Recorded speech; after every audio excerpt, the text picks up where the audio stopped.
We read in the Bible that a Creator's hand is clearly apparent throughout creation. Ever the mystic, Paul asserted that what can be known about God is plain to everyone, unless they are suppressing that truth within themselves, because the invisible spiritual fabric upon which creation is laid is clearly visible in the order of what can be seen. The human spiritual default and birthright is knowing innately that God is real.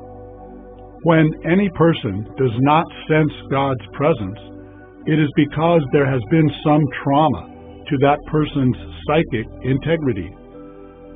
Such people betray their gnawing sense of emptiness by the strength of their pursuit to fill it, and by the vehemence of their defense of falsehoods.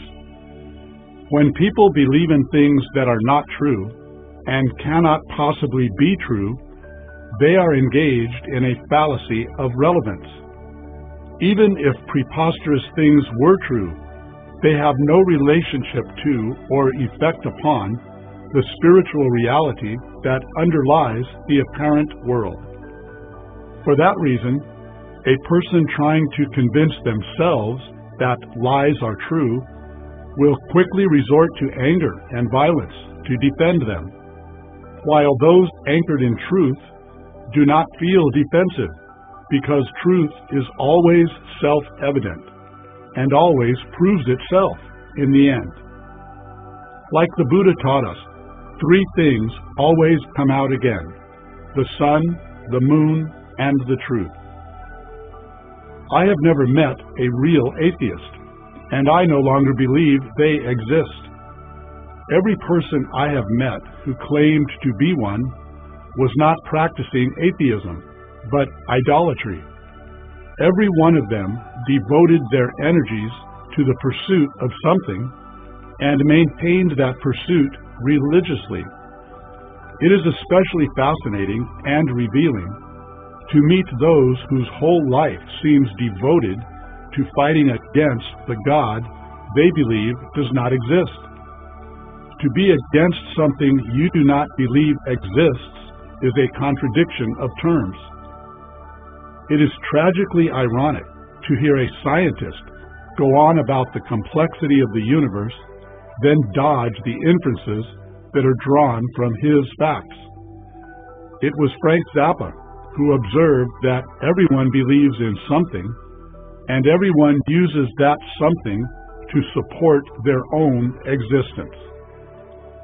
St. Augustine said, "That which is called the Christian religion existed among the ancients, and never did not exist from the beginning of the human race until Christ came in the flesh, at which time the true religion, which already existed, began to be called Christianity." St. Augustine is referring to that true light which John described as the light that enlightens every person, and Samuel called the lamp of the Lord that illuminates the darkness of ignorance. We read in Proverbs that the poor man and his oppressor have this in common: the Lord will give light to the eyes of both. In Buddhism, enlightenment means awakening to knowing, so that faith in things not yet seen turns into direct knowledge. Taoism describes enlightenment as becoming a complete human. There lives a master in the hearts of humans. With all your soul, trust his way.